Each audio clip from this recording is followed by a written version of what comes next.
Russian President Putin, under the watchful eyes of Recep Erdogan and Ilham Aliyev, signed a capitulation. The events in Nagorno-Karabakh became a heavy defeat not only for Moscow's main ally, Armenia, but also for the Kremlin regime itself.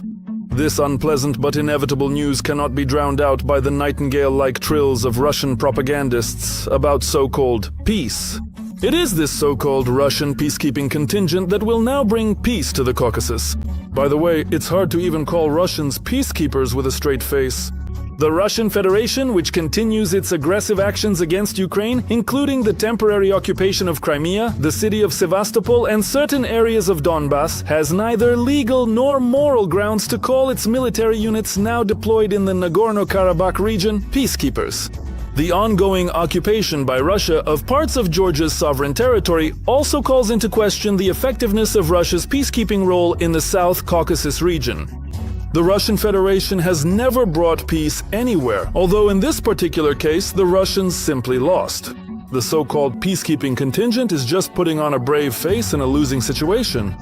Putin was merely allowed to play at being a peacekeeper in order to create the illusion for Russian citizens that the Kremlin has everything under control. Although in reality, the agreement between Pashinyan, Aliyev and Putin is a step toward Azerbaijan gaining full control over Nagorno-Karabakh and the expulsion of Armenians from the region. Prime Minister Nikol Pashinyan found the courage to tell the truth. The Armenian army was unprepared for Azerbaijan's attack and faced problems with mobilization, which apparently means that people were dodging the draft to the front lines. But Yerevan is Moscow's main ally. If Russian intelligence knew about the impending attack, then why didn't it share this information with Armenia? Moreover, why didn't Putin give Baku a hint? Like, we know everything, so we advise you to think carefully before going to war. It turns out that either Moscow committed an act of betrayal against Yerevan, or Russian intelligence, including electronic intelligence, is so incompetent that it simply cannot be trusted. The version circulating on social media that Putin made a deal with Aliyev to take revenge on Pashinyan for overthrowing Moscow's client Serge Sargsyan in 2018, in my view, is nonsense. But even if that's not the case, Moscow still looks bad here.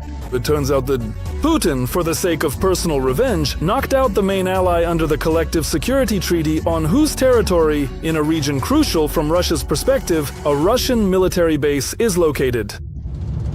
What happened is an absolute disgrace and a surrender of Russian national interests, especially if we proceed from the non-imperial Kremlin logic according to which the entire post-Soviet space is a zone of Russia's privileged interests, as the previous president of Russia, Dmitry Medvedev, put it with a touch of elegance after the seizure of Abkhazia and South Ossetia in 2008.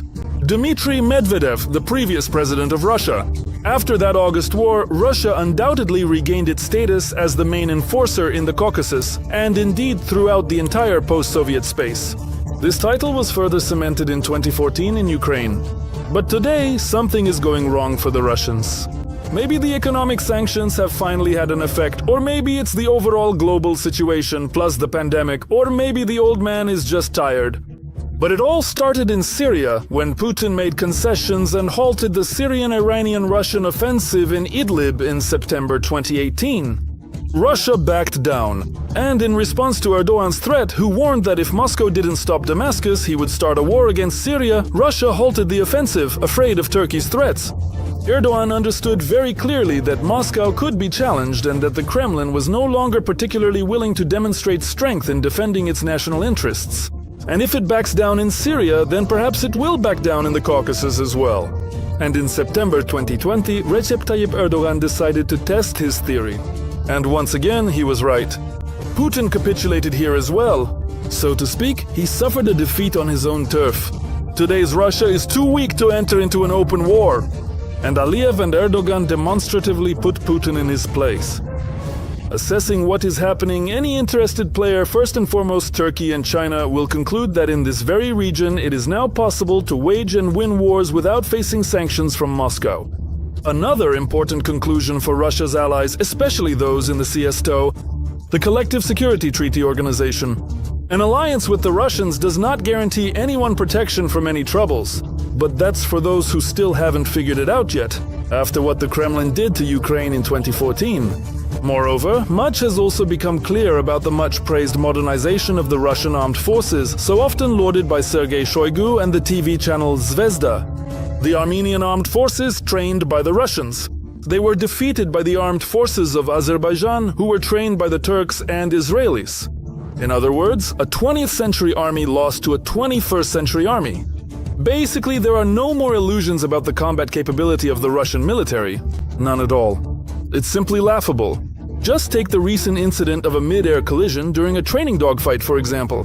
Two of Russia's newest fighter jets from so-called elite regiments of the Russian aerospace forces. This disgrace to Russian aviation will go down in world history.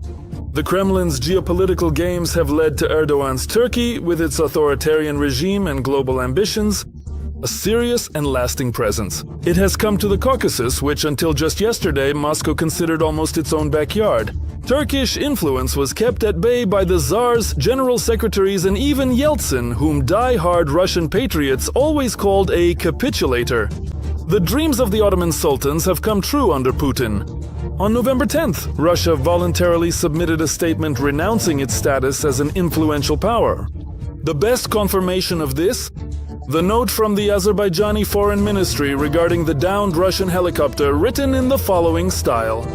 Of course, we will pay compensation, but really, it was your own fault. The humble response from Sergei Lavrov's ministry: this is the best illustration that Russian diplomats only know how to be rude to Western democracies. November 10th will echo throughout the entire post-Soviet space. From Minsk to Bishkek, from Chisinau to Tbilisi, from Kiev to Tashkent. Or more precisely, in the space that until very recently was called post-Soviet. It no longer exists. There's no need to call Putin anymore, even for those who used to do so out of habit. I think soon even NATO can be contacted directly. And perhaps Ukraine now has a pretty good window of opportunity to attempt to liberate Crimea and Donbass from the Russian occupiers. But maybe, in this case, instead of NATO, it's better to aim for an alliance with Turkey